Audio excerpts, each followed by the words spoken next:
안녕하세요. 세상의 모든 정보를 알려드리는 세모정입니다. 잡곡밥이 흰쌀밥보다 영양면에서 좋다고 알려지면서 잡곡밥을 주식으로 선택하시는 분들이 많아졌습니다. 특히 당 수치를 조절하셔야 하는 분들의 경우 당이 높은 흰쌀밥보다 고른 영양소를 포함하고 있는 잡곡밥을 더욱 선호하십니다. 그런데 잡곡밥이 모든 사람에게 좋은 것은 아닙니다.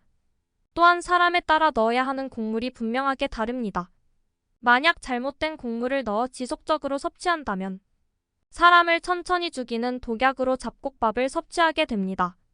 그래서 오늘 알아볼 내용은 첫 번째, 잡곡밥의 함정 부작용에 대한 내용과 두 번째, 넣지 말아야 하는 잡곡 세 가지를 알아보고 마지막엔 요약 정리까지 해서 알려드리겠습니다. 영상 시작하기 전 좋아요와 구독, 댓글 한 번씩 부탁드리며 그럼 영상 시작하겠습니다. 처음으로 알아볼 내용은 잡곡밥의 함정입니다. 우리 모두가 알고 있는 사실로 잡곡밥이 백미밥보다 영양이 풍부합니다. 섬유질, 칼륨, 칼슘, 마그네슘 등의 무기질, 비타민, 단백질이 더 많이 들어있습니다. 하지만 문제는 식이섬유입니다. 식이섬유는 잡곡 100지당 평균 58지 들어있습니다. 만약 잡곡으로만 밥을 지어 먹는다고 하면 한 끼 약 300지에 1520지 정도의 식이섬유를 섭취합니다. 한국영양학회에 따르면 하루 식이섬유 섭취 권장량은 성인 남성의 경우 25지, 성인 여성의 경우 20지입니다. 아이는 이보다 적은 1520지 권장됩니다. 그렇기에 세끼 모두 잡곡밥을 먹을 경우 권장 식이섬유량을 초과합니다. 이 부분이 오늘 내용의 핵심 부분이기도 합니다. 집중해서 들어주세요. 식이섬유는 몸에 좋은 성분으로 알고 있으신 분들이 많지만 사실 식이섬유도 지나치면 독이 됩니다.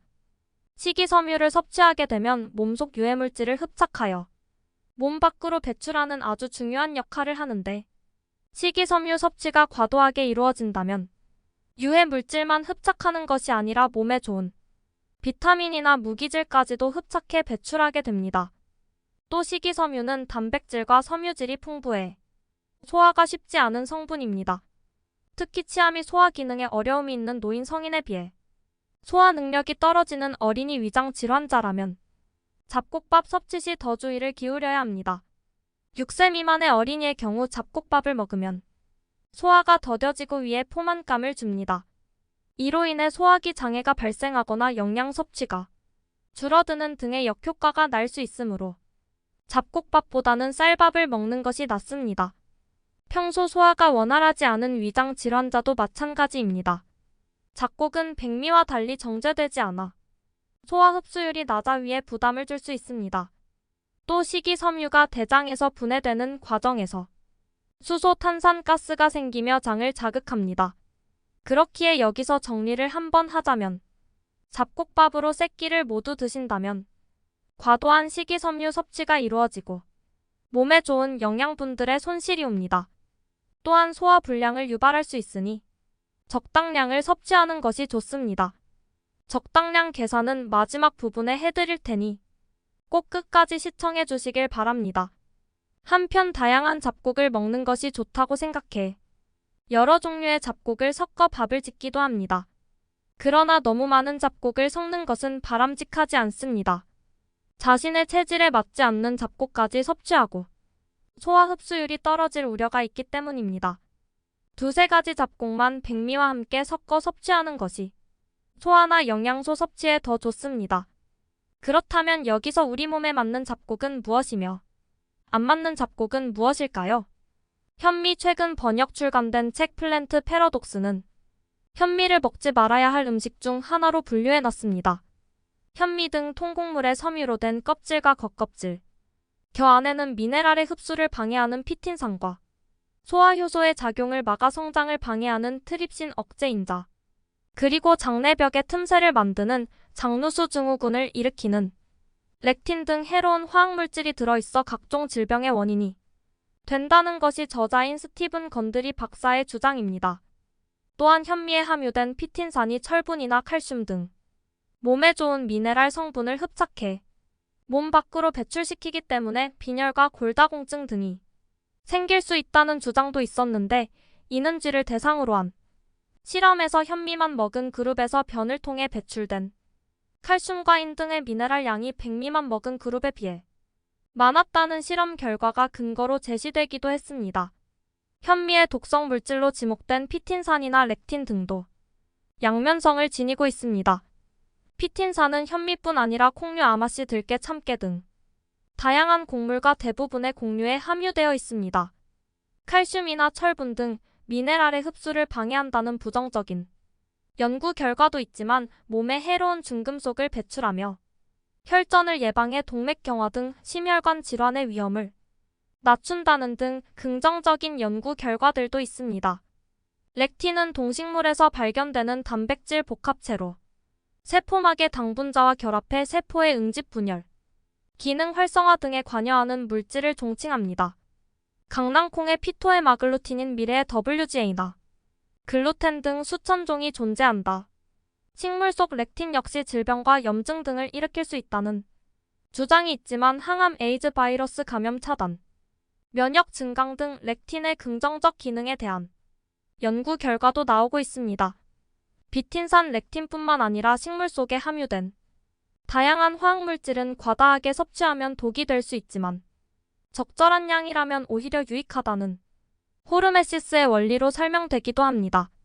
식물 속 화학물질 중 상당수는 식물이 자신을 공격하는 다른 생명체로부터 자신을 보호하기 위해서 만들어내는 독성 성분이지만 식물과 그 식물을 먹으면서 생존한 인간 간 오랜 상호 과정을 통해 그런 성분들이 오히려 인체에 유리한 스트레스로 사용될 수 있도록 진화했다는 것이 호르메시스의 기본 개념입니다.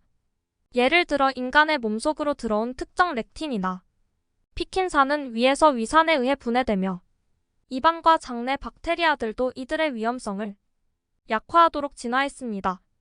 인간은 다양한 조리 방법을 통해서도 이런 물질을 줄여왔습니다.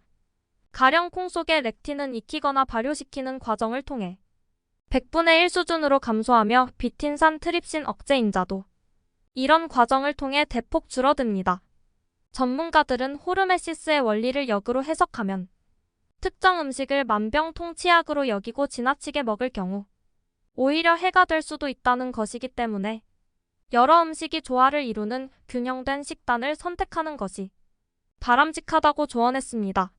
검은콩 미국 건강 전문 앱 베이웰 헬스에선 갑상선이 약한 사람이 먹으면 안 될 금시 식품으로 검은콩을 뽑았습니다.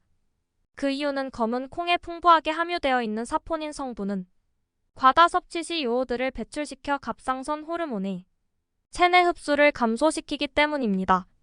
때문에 평소 갑상선 관련 약을 섭취하거나 갑상선이 약하신 분들은 주의가 필요합니다. 갑상선이 약하신 분들 말고도 주의하셔야 하는 분들이 있습니다. 그건 바로 여성분들인데요. 그 이유는 검은 콩에 포함된 이소플라본 성분 때문입니다. 이 성분은 여성 호르몬을 증가시켜 여성 건강을 강화시켜주는데 효과적이지만 반대로 과다 섭취 시 체내 에스테로겐 주기를 교란시켜 악성 종양인자를 성장시키는 결과를 만듭니다. 특히 임산부들은 주의가 필요합니다. 하지만 검은 콩에 함유된 퓨린, 파이토에나글루티닌 등 독성 성분은 완전히 익히기만 하면 어느 정도 완화가 가능합니다. 그래서 더더욱 올바른 조리 방법이 중요한데요. 검은 콩을 조리하실 때는 반드시 물에 하루 정도 불리시고 완전히 익혀서 드시길 권장드립니다. 볼이 차가운 성질을 가진 보리는 평소에 몸이 차가운 분들이 섭취할 경우 설사나 복통과 같은 위장 관련 질환을 나타낼 수 있다는 위험이 있는데요. 또한 소화가 잘 되지 않는 식품 중 하나이기 때문에 소화기관이 약한 사람이 섭취해도 위장과 관련된 질환을 나타날 수 있다고 합니다. 심할 경우에는 체할 수 있으니 과하게 섭취하는 것을 주의해야 합니다. 특히 임산부와 소아노인은 조심해야 합니다. 그럼 오늘의 내용 요약 정리하겠습니다. 잡곡밥에 많은 식이섬유가 포함되어 있어 한 끼에서 두 끼가 권장량입니다. 현미의 부작용에 대해서는 수많은 전문가들의 연구가 진행 중이며 아직 좋고 나쁘고를 판단할 수는 없습니다. 다만 이 권장량과 같이 권장량만 섭취하시는 게 바람직하겠습니다. 검은 콩은 무조건 불리고 익혀서 섭취하셔야 합니다. 보리는 차가운 성질로 인해 몸이 차가우신 분들은 피하셔야 합니다. 이상 세상의 모든 정보를 알려드리는 세모정이었습니다. 끝까지 시청해주셔서 감사합니다. 구독과 좋아요 알림 설정은 사랑입니다. 헤헤.